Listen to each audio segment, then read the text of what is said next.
할렐루야.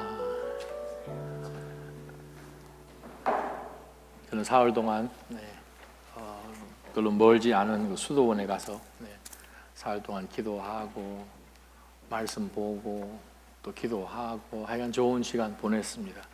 가끔 그런 것이 필요한 것 같아요. 여러분께서도 꼭 삶 가운데서 어떠한 시간들을 정해놓고 피정의 시간을 가질 수 있으면 참 좋을 것 같습니다. 오늘 주신 하나님의 말씀 함께 보기를 원합니다. 하나님의 말씀은 창세기 21장 14절부터 21절까지 말씀입니다. 창세기 21장 14절에서 21절까지 말씀, 함께 하나님의 말씀 한 목소리로 봤습니다. 다음날 아침 시작. 다음날 아침 일찍 아브라함은 음식과 물이 담긴 가죽 부대를 가져다 하갈의 어깨에 매주고 아이와 함께 떠나 보냈습니다. 그녀는 길을 떠나 브엘세바 광야에서 방황했습니다. 가죽 부대에 물이 다 떨어지자 하갈은 아이를 덤불 아래 두고 화살이 날아갈 거리만큼 떨어진 곳에 가서 마주보고 주저앉았습니다. 그녀는 이 아이가 죽는 것을 차마 지켜볼 수가 없구나 라고 말하며 아이를 마주보고 앉아 큰 소리로 울었습니다. 하나님께서 그 아이가 우는 소리를 들으셨습니다. 하나님의 천사가 하늘에서 하갈을 불러 말했습니다. 하갈아, 네게 무슨 일이 있느냐? 하나님께서 저기 있는 아이의 소리를 들으셨으니 두려워하지 마라. 이제 일어나 가서 저 아이를 일으켜 그 손을 잡아라. 내가 그로 큰 나라를 이루게 하겠다. 하나님께서 하갈의 눈을 밝게 하시니 그녀가 샘 하나를 발견했습니다. 그녀가 가서 가죽 부대에 물을 채워 아이에게 마시게 했습니다. 하나님께서 그 아이와 함께 계시는 가운데 그는 자라났습니다. 그는 광야에서 살면서 활 쏘는 사람이 됐습니다. 그는 바란 광야에서 살았습니다. 그의 어머니가 그를 위해 이집트 여자를 그의 아내로 맞아들였습니다. 아멘. 우리가 신앙생활을 해보면 가끔 신앙이 권투 경기 같다라는 생각을 가끔 해봅니다. 권투 경기는 뭐 지역 따라 어느 정도의 그 크기에 따라서 뭐 10회전을 할 수도 있고 12회전 하기도 하고 대개 15회전까지 하기도 하죠. 네, 1회전 마치고 좀 쉽니다. 그리고 이제 2회전에 선수들이 또 등장해서 또 서로와 경기를 하고 또 좀 공이 울리면 쉬었다가 또 3회전 넘어가고 하지요. 자, 근데 만약 중간에 휴식하는 시간이 좀 인터벌이 길다면 어떻게 될까요? 열심히 권투 선수가 뛰었어요. 시간이 돼서 땡 하고 이제 공이 쳐서 각각 자기 코너로 돌아갔는데 5분이 지나도 10분이 지나도 만약에 공이 안 울리면 어떻게 될 것 같으세요? 감이 잘 안 오시면 여러분이 감이 잘 오는 것으로 한번 바꿔보죠. 옛날 우리 한국에서 영화관 극장에 가서 영화를 보면 때로는 필름이 끊깁니다. 요즘 뭐 그런 일이 별로 없지만 끊기면 어떻게 되나요? 이제 처음에는 사람이 좀 웅성대다가 상영하는 뒤에 쳐다봤다가 어떤 사람은 급하면 야 뭐하냐 자냐 뭐 그렇게 하기도 하고 이제 그 다음에는 어떻게 돼요? 불잖아 이제. 길다는 거죠. 불편하다는 거죠. 그 다음으로 넘어가야 하는데 넘어가지를 못한 상황 가운데서 한참 시간을 두고 이제 만약에 그 영화를 틀면 중간에 뭐가 끊기는 거죠. 운동선수가 지금 경기를 하는데 중간에 뜻하지 않은 인터벌이 있어서 길게 그러면 다시 페이스를 찾아서 2회전에 했던 것처럼 자기의 동일한 스트레이지를 가지고 저걸 상대하기는 좀 어렵습니다. 페이스를 놓치기 때문에 그런 거죠. 우리 신앙생활을 해나가는 가운데서 어려운 단계에 우리가 처하면 하나님 어떤 일이 처음에는 물론 그렇게 하진 않죠. 이거 어떻게 해야 됩니까? 자기 스스로에게 물어보고 사람들에게 물어보고 여기저기 다니다가 다 해보고 안 되면 포기하기 이전에 하나님 앞에 이제 한번 물어보죠. 하나님 앞에 막 죽겠다고 막 하면 정말 하나님은 은혜의 하나님께서 우리를 응답해 주십니다. 응답해 주시고 난 다음에 우리가 원하는 해답을 얻고 어떤 해결책으로 인해서 그 문제가 넘어가면 then what? 그 다음에요. 그 다음에 우리가 어떠한 태도와 결정을 하는지에 따라서 우리의 신앙의 페이스가 계속해서 상승 곡선으로 가는가, 아니면 중간에 뚝 끊어져서 페이스도 잊어버리고 내가 지금 여기 왜 왔는지도 잊어버리고 기간이 한참 길다 보면 내가 여기 뭐 하고 있는지도 잃어버릴 수 있다는 거예요. 꾸준히 우리에게 주어진 시간 가운데서 하나님이 원하신 그 목적에 우리가 도달을 해야 되는데, 그곳에 도달해야 되는 동기도 잊어버리고 이유도 잊어버리고 그냥 그거 왜 가야 되지 하는 만큼 열정을 잊어버린다는 거죠. 오늘 우리가 본문을 보게 되면 15년 전에 아브라함과 사라가 인간의 방법으로 하나님께서 너무 응답을 안 해주시니까 이집트에서 데리고 온 하녀 하갈을 취함으로 인하여서 이스마엘이 태어납니다. 이스마엘이 아들인 줄 알고 상속자인 줄 알고 가전정성을 다하여서 지난 10수년을 지났습니다. 그러한 가운데 하나님께서 이 이스마엘을 통해서 하나님의 약속으로 언약이 이어가는 것이 아니라 사라를 통해서 하나님께서 주시는 바로 그 아들, 내년 이맘때 줄 바로 그 아들을 통해서 하나님의 씨가 이어진다는 굉장한 선포를 하시죠. 참 믿기 어려운 선포였지만 하나님께서 말씀하신 대로 내년 이맘때에 하나님과 천사들이 당도했을 때에 주신 그 말씀대로 이삭이 태어났어요. 이삭이 젖을 뗄 때쯤 되었을 때에 이미 이스마엘은 10대를 훨씬 넘어서 10대 후반에 청소년이 바로 이 조그마한 이제 지금 젖을 뗀 이 이삭을 놀려대죠.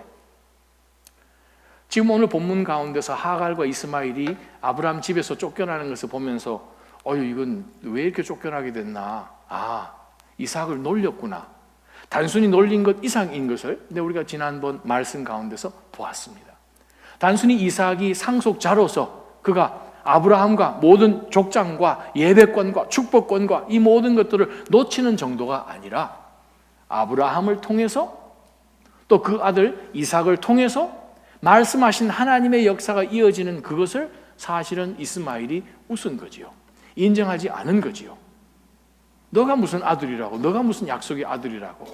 그러한 가운데서 하나님께서 사라의 요청을 허락해 주셔서 이스마엘이 어머니 하갈과 함께 아브라함 집에서 이제 나가게 되는 상황입니다.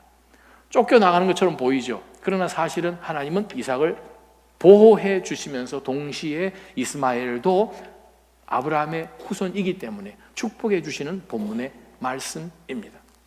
자, 오늘 이 두 모자를 통하여서 우리가 얻을 영적 교훈들이 여러 가지가 있는데, 먼저 한번 14절 말씀 보십시다.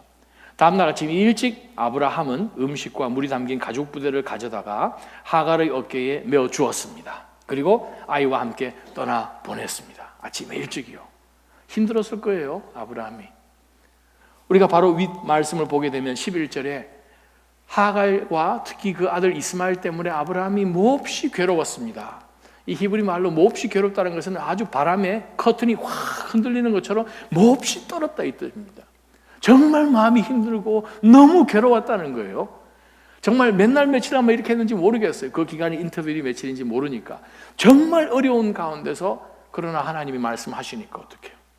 아브라함은 순종하고 아침 일찍 일어나서 음식과 또 물을 준비해서 하갈과 이스마엘을 내보냅니다.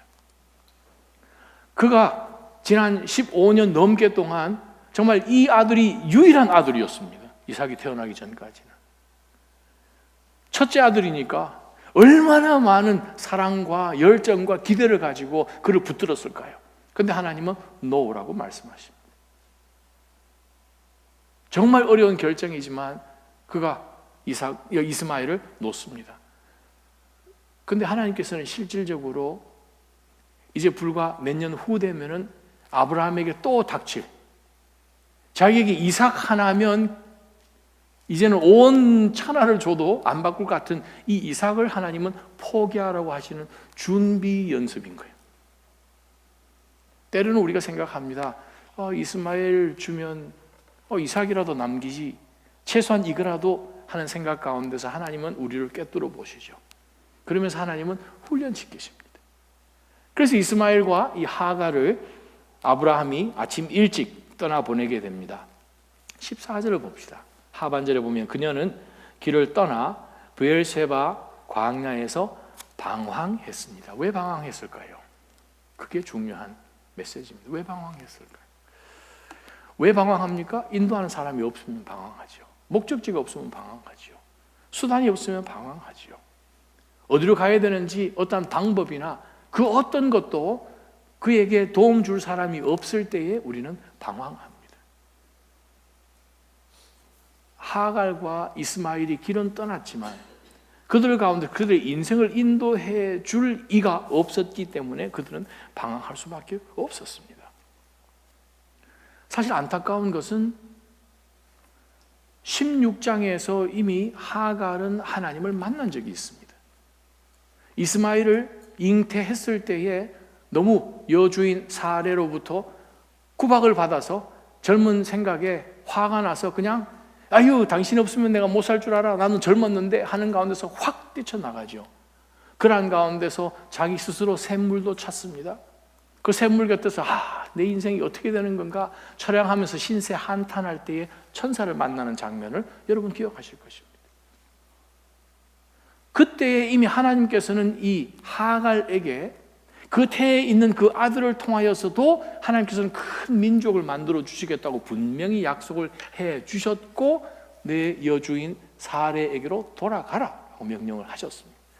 그런데 어느 순간에 하갈은 직접 하나님으로부터 받은 그 약속을 놓친 거죠. 사실상 쫓아보냈을 때에 정말 하나님의 그 약속을 붙들었던 사람이라면 오죽했으면 그가 하나님의 천사를 만났을 때 그 만난 우물을 뭐라고 이야기합니까? 브엘세바, 베엘이라는 말은 우물이라는 뜻이에요. 베엘라호이로이, 그죠?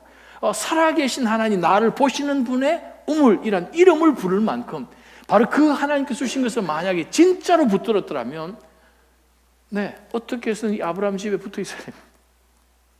아니면 최소 하나님이 주신 그 약속을 끝까지 붙들어야 하는 그러한 하갈인데 불구하고 그것이 없으니까 우리 신앙생활 가운데서 하나님의 인도하심이 흐릿해지면 방황할 수밖에 없습니다. 분명히 하나님께서 끌고 가시는 그 방향과 끌고 가시는 당기는 그것에 우리가 են크되어서 나아가게 되면 우리는 방황하지 않습니다.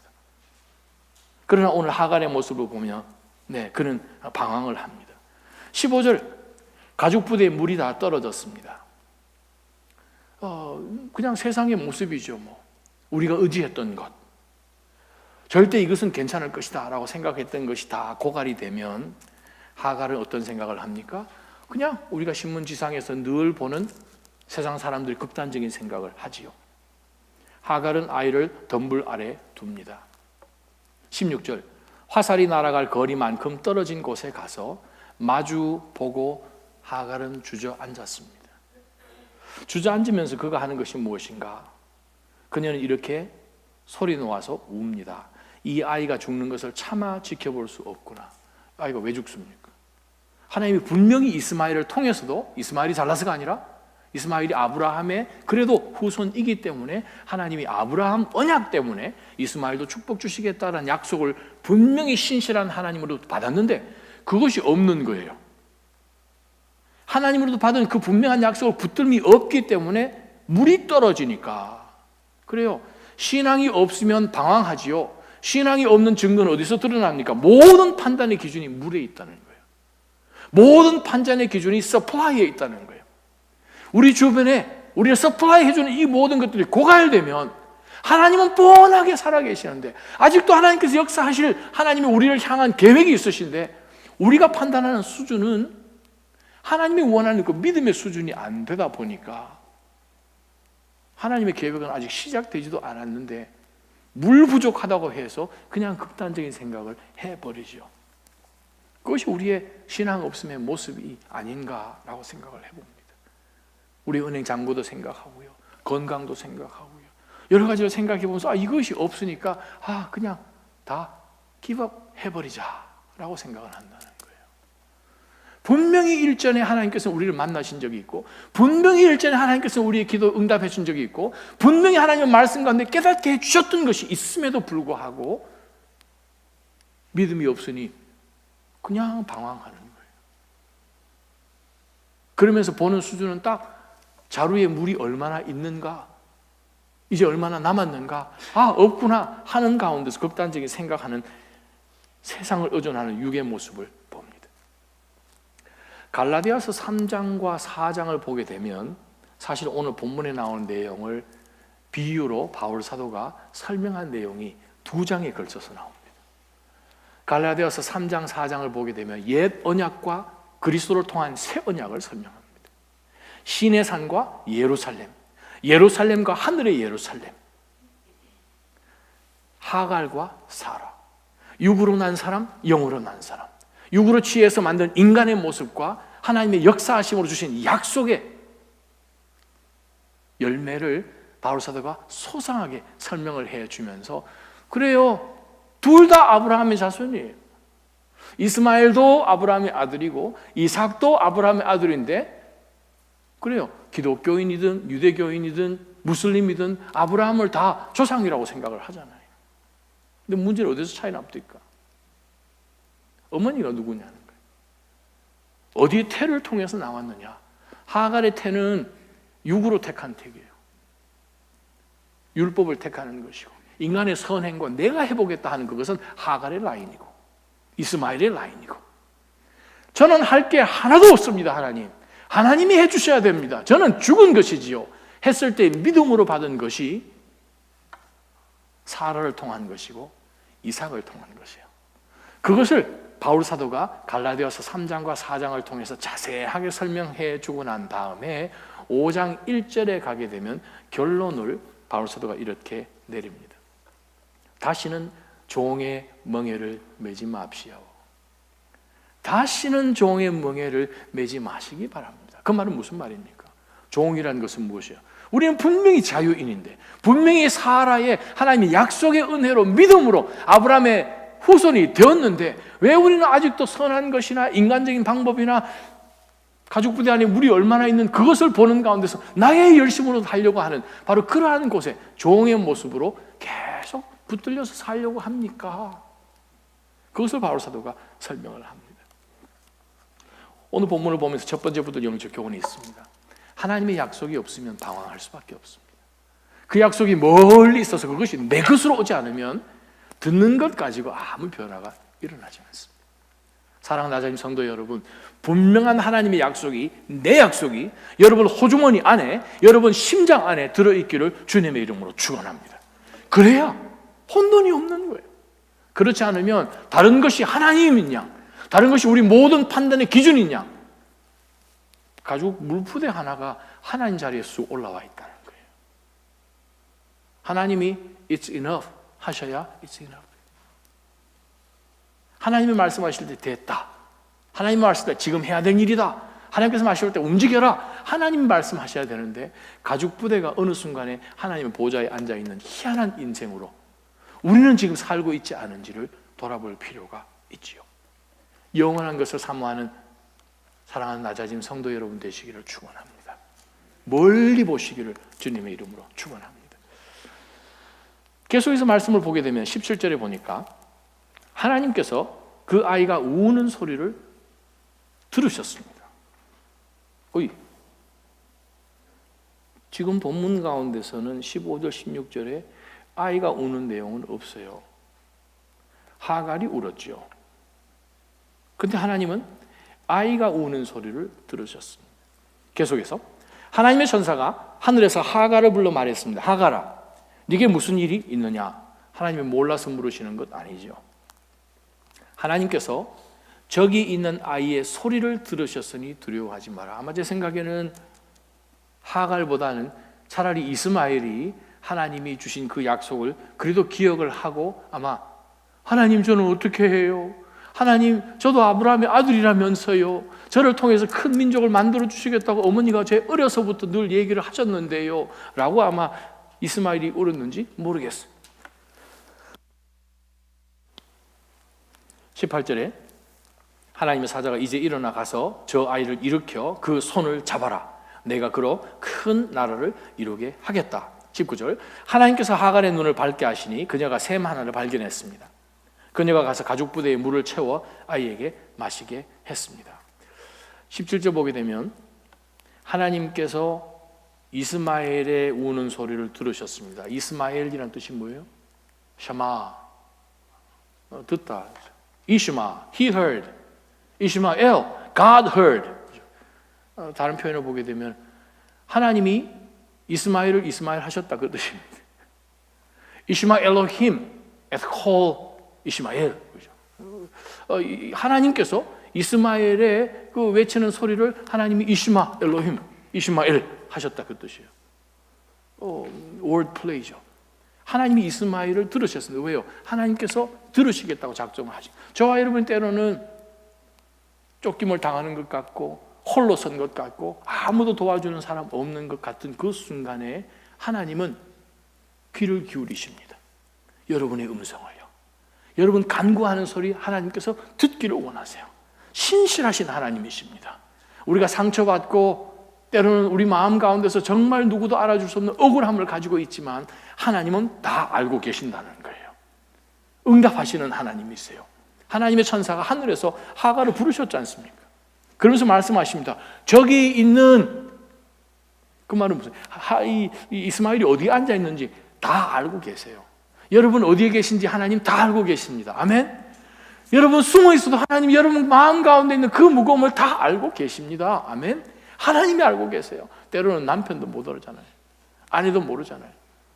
우리 남편도 실수하는 게 뭐예요? 분명히 아내가 미장원 갔다 온 것 같은데 말을 못 하잖아요. 머리가 이게 자른 건지 안 자른 건지 괜히 말 잘못했다 혼나니까. 그죠? 우리는 잘 모르잖아요. 때로는. 하나님은 다 알고 계십니다. 다 알고 계십니다. 그러면서 하나님이 이렇게 말씀하십니다. 저기 있는 아이의 소리를 들었다는 거예요. 아이의 소리를. 모르겠어요. 이스마엘이 하나님 저 어떻게 해요? 라고 그 말 했는지도 모르겠어요. 진짜 목 놓아 이 아이 죽는 거 못 보겠다고 그냥 큰 소리 내어서 울부짖었던 여인의 이야기는, 여인의 소리보다는 오히려 이스마엘에게 하나님께서 말씀하시기를 내가 저 아이, 저기에 앉아있는 저 아이의 음성을 들었다라고 말씀을 하시면서 하갈에게 굉장한 메시지를 하나님이 주십니다. 때로는 저와 여러분 가운데 이스마엘이 있어요. 하나님 이 상황이 이렇게 되어가는 것, 그냥 풀 죽어서 없어지는 것처럼 하나님 이것이 그냥 이렇게 끝나는 것 도저히 못 보겠어. 하나님 어떻게 해요? 이거 어떻게 됩니까? 하는 가운데서 하나님 무슨 말씀을 하시는 거 아니? 우리를 향해서 하나님은 일어나라. 왜냐하면 그 문제 아직 안 끝났으니까.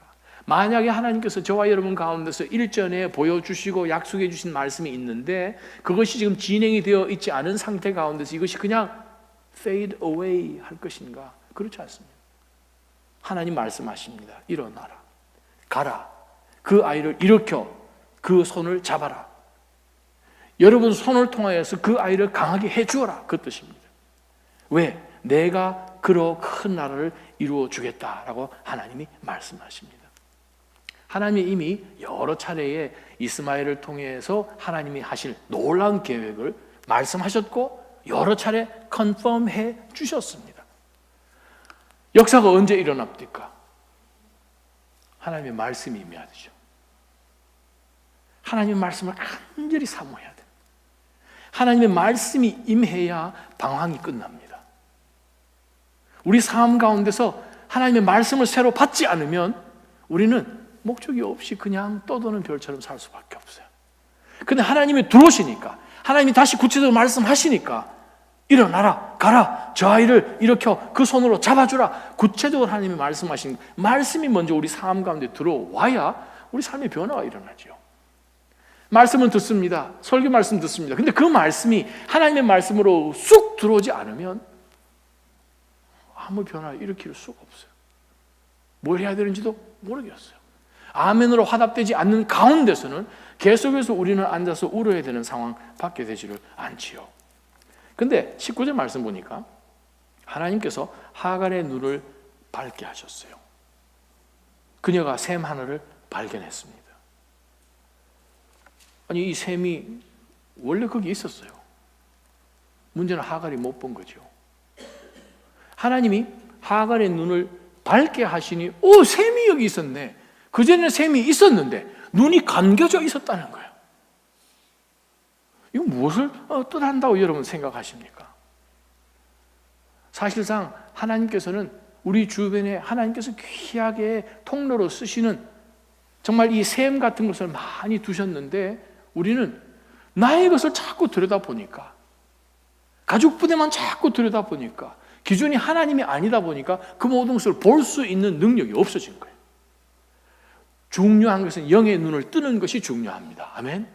말씀은 하나님께서 우리를 깨닫게 해주시는 바로 그 순간 가운데서, 깨닫는 가운데서 찾아야 되는 것이 있다는 거죠. 우리가 찾아야 돼요. 옆에 분, 여러분 앉아 계신 분이 얼마나 여러분에게 귀한 분인지 모르십니다. 한번 보시기 바랍니다. 귀한 분이에요. 귀한 분들을 하나님이 요소요소에 딱 배치를 해 주셨어요. 우리 신앙 가운데 굉장히 좋으신 분들이에요. 때로는 우리 가운데 정말 격려를 해주고 위로를 해주는 그런 분, 때로는 우리에게 말도 좀 고지것대로 하는 가운데서 때로는 우리가 상처되는 그런 말을 해주실 수 있지만, 그러나 오히려 그런 분들을 통해서 우리가 좀 더 만들어지고 또 좀 더 깎이고 그래요. 하나님께서는 그러한 사람들을 또 사용하세요. 사용해서 우리가 함께 다 그리스도의 형상 닮아갈 수 있도록 하나님이 만들어 가시는 아주 귀한 분들을 하나님께서 두셨어요. 중요한 것은 우리가 눈을 떠서 하나님이 배치하신 그것을 보시는가, 아니면 눈 감고 내가 원하는 그것만 찾을 것인가. 영적 등잔 밑이 어둡지 않기를 주님의 이름으로 축원합니다. 원래 있었어요. 근데 하갈이 무엇을 했는가를 또 한번 볼 필요가 있습니다. 하갈이 그녀가 가서 가족 부대에 물을 채우고 아이를 마시게 했습니다. 하갈에게 가장 중요한 것은 이 아이에 물 먹이는 것이고 자기가 물 먹는 것이고, 그래서 기갈을 면하는 것, 그것으로 그냥 끝이에요. 그냥 육적인 1차원적인 신앙, 더 이상 그 다음 단계로 못 넘어가요. 우리가 다음 시간에 볼 말씀 가운데 그 다음 시간으로 넘어가는 또 한 사람이 있어요. 물 먹는 것 이상으로 넘어가는 사람이 한 사람이 있다는 거죠. 저와 여러분 가운데서 정말 놓치지 말아야 할 셈이 있죠. 그 셈이 누구세요? 요한복음 4장에 나오고 요한복음 7장에 나오잖아요. 누구예요? 예수 그리스도. 물 들어왔어요. 수가성에 있는 그 여인이. 근데 예수님이 말씀하십니다. 내가 누군지 알았더라면 너가 나한테 물 달라고 했을 것이다. 눈이 감겨서 모르지요. 아직 그분이 나에게 영원한 생수의 강을 주실 분인지 모르는 거죠.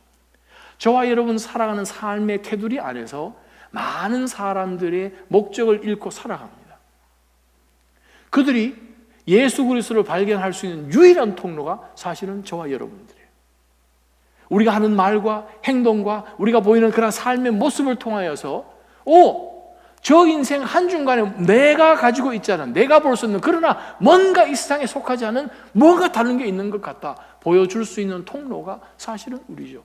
우리의 자녀들이 믿음 가운데서 우리가 엎드려 기도하고 하나님으로부터 간구함으로 얻는 것을 보는 그러한 상황 가운데서 자녀들이 신앙생활로 성장해 나갈 때, 그래요, 그들이 진짜 저와 여러분을 통하여서 그리스도의 그 생명수 되심을 보고 그 아이들도 동일하게 나아가서 학교나 만나는 친구들 가운데서 그리스도를 증거하는 통로가 된다는 거예요.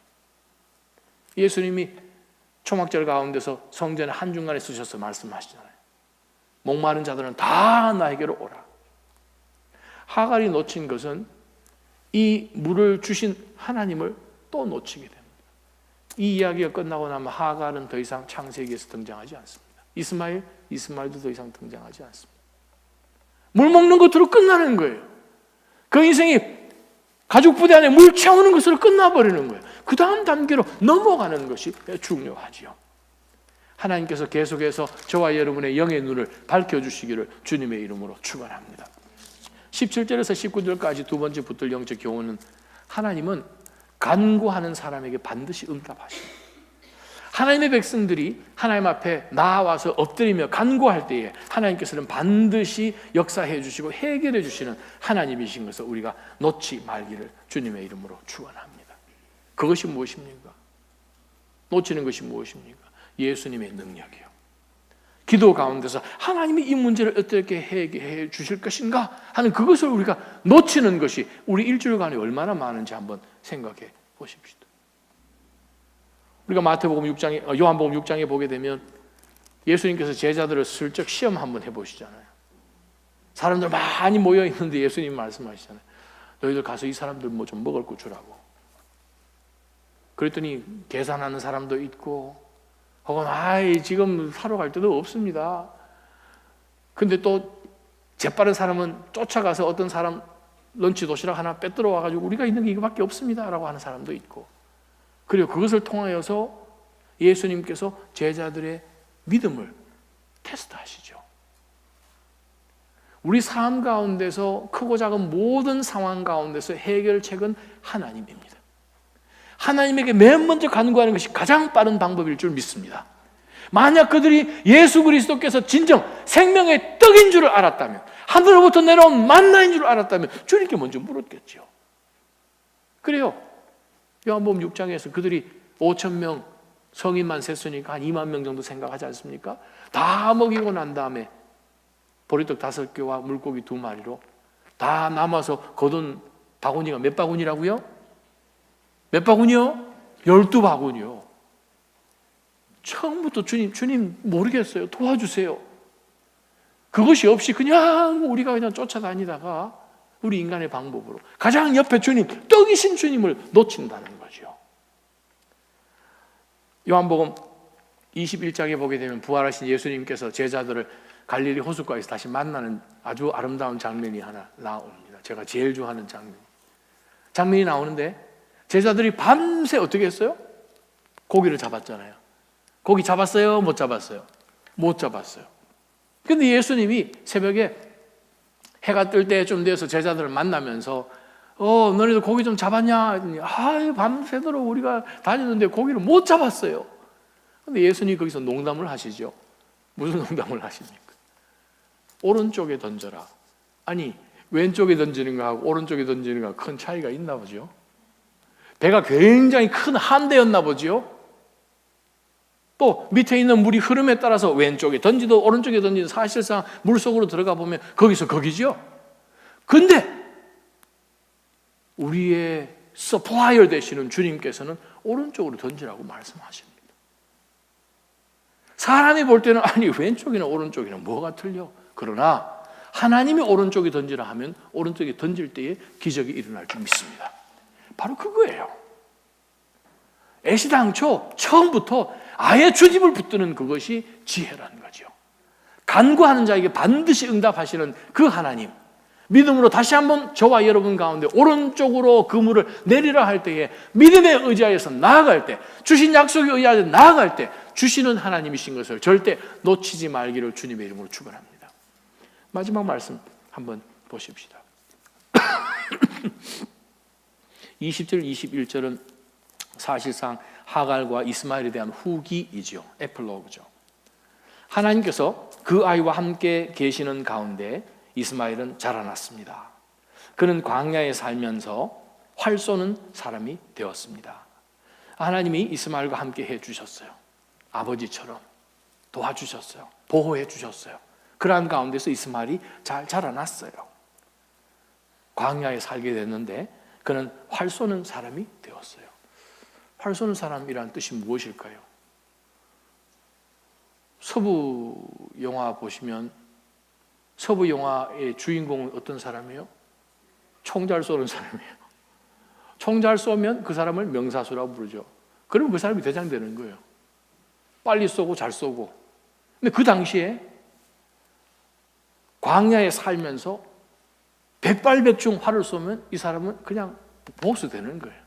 리더십 있는 것이고 세상으로 보면 성공한 사람이에요. 출세한 사람이에요. 모든 사람 인정해주고 그 사람 따르기를 원하고 그 사람이 우두머리 된 거죠.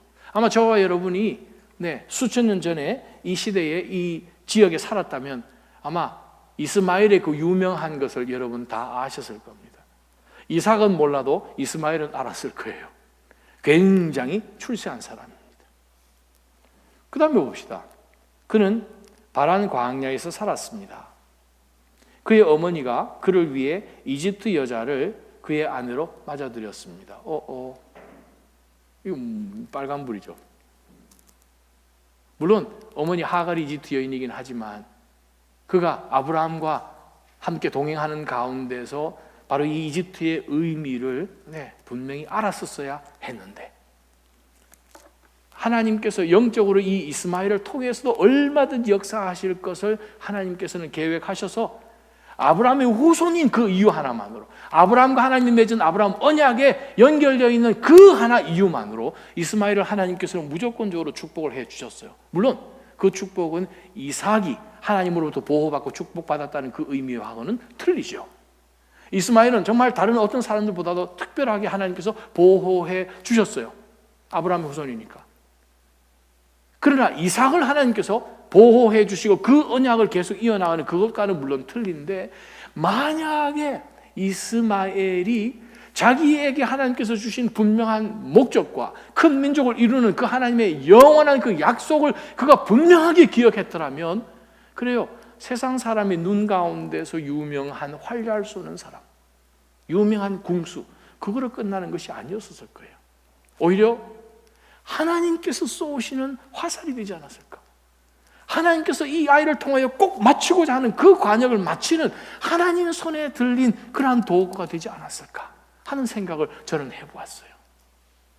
세상으로 출세했습니다. 출세하면 뭐예요? 창세기에서 이제는 끝이에요. 굉장히 성장하여서 우두머리가 되고 그 밑에 많은 졸개들이 따르는 그런 리더가 되면 뭐합니까? 그냥 세상에서 보는 활 쏘는 사람으로 인생이 끝나는 거예요. 얼마나 안타까운지 모릅니다. 오늘 이 말씀을 다시 한번 들여다보면서 우리가 이 21세기 살아가는 가운데서 때로는 어떠한 재능이나 굉장한 큰 것으로 그냥 출세한 사람이 될 수 있죠. 유명한 사람이 될 수 있죠. 그러나 정말 하나님이 원하시는 그 진정한 하나님의 도구가 되는 것과는 다르다는 것을 생각할 필요가 있어요. 만약 저와 여러분 앞에 두 가지 길이 있습니다. 이 세상에서 굉장한 번떡이는 스티브 잡스처럼 어떤 아이디어가 굉장해가지고 그걸 하나를 탁 사용했더니 그냥 대박이 났어요. 그래서 굉장한 사람이 되었어요. 우리 시대로 이야기하면 우리 시대에 정말 잘 나가는 출세한 사람, 그 당시에는 활 쏘는 사람이지만 지금은 굉장한 사람, 코스닥에 올라간 사람. 그저께 제가 치과에 지난 월요일 잠깐 갔더니 치과 그 벤치에 여러분 앉아보셨죠? 이렇게 해서 누르면 이렇게 좀 눕잖아요? 누우면 이제 해가지고 이렇게 보고 한참 받아가지고 가글링을 시키잖아요? 그럼 다시 이렇게 올라와요? 퍼뜩 생각한 게 뭐냐면 누가 이거 치과 의자 좀 새로 만들었으면 좋겠다는 생각이 탁 들었어요. 한번 이렇게 누웠다가 올라오잖아요? 다시 누울 때는 등을 이렇게 해야 돼요, 계속. 안 그러면 옷이 막 올라가니까. 귀 있는 자는 들을지어다. 그거 누구 개발하면 대박 될 것 같아요. 아니 그냥 한 번에 이렇게 자연스럽게 올라가다 내려가면 왜 안 돼요, 그게? 왜 이렇게 몸을 이렇게 움직이고 이래가지고 다시 또 조절해야 되나요? 여러분 경험 있으시잖아요. 뭐 하나 개발하게 되면 그것이 뻥 대박이 돼요. 활 잘 쏘는 사람이 돼요. 그것과 하나님께서 사용하시는, 하나님께서 기뻐하시는 사람 되는 그 두 가지가 우리 앞에 놓여 있다면 여러분 무엇이 좋은 건가요? 어떤 것이 좋은 건가요? 그래요. 하나님의 말씀 앞에 우리가 온전히 엎드리는 것이 중요한 거예요. 세 번째부터 영적 교훈이 바로 그것입니다. 하나님의 공급을 아무리 누려도 믿음으로 살아야 그 다음 단계로 넘어갑니다. 지금 하나님이 공급해 주셔서 이 광야에서 굉장한 사람이 되었지만 바로 그것을 믿음으로 연결을 안 시키니까 그 인생은 1라운드로 끝나는 거예요. 그냥 거기서 그냥 스탑 되는 거예요. 하나님의 말씀을 그 순간순간 계속 들으면서 나아가는, 믿음으로 그것을 또 해보고 나아갈 때에 영적 성장이 이루어집니다. 마태복음 17장에 보게 되면 재미난 사건이 있어요. 예수님이 베드로와 야고보와 요한을 데리고 변화산으로 올라가셨어요. 기억하시죠? 변화산에 올라갔을 때에 호련히 제자들 앞에서 예수님의 모습이 변화하여서 바로 이 엘리야와 모세와 이야기하는 굉장한 모습을 이 세 제자들이 보죠. 그들 앞에 어떠한 현상이 벌어진 거예요. 벌어졌을 때에 여러분 그 말씀을 자세히 읽어볼 필요가 있습니다. 17장 5절에 보게 되면 거기에서 세 명 중에서 말한다 그러면 누가 말할 것 같으세요? 베드로와 야고보와 요한. 뒤도 안 돌아보고 제일 먼저 말할 사람 베드로. 베드로가 뭐라고 얘기합니까?